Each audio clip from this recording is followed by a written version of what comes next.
Ten paciencia, todo se va a dar a su tiempo. Mi madre me dijo, vayas a donde vayas, siempre sé humilde y agradecido, aunque no sea el trato lo mismo.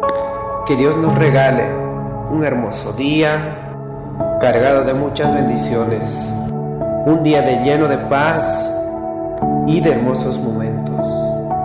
Dios les bendiga a todos y éxitos. Nunca te olvides de dónde vienes.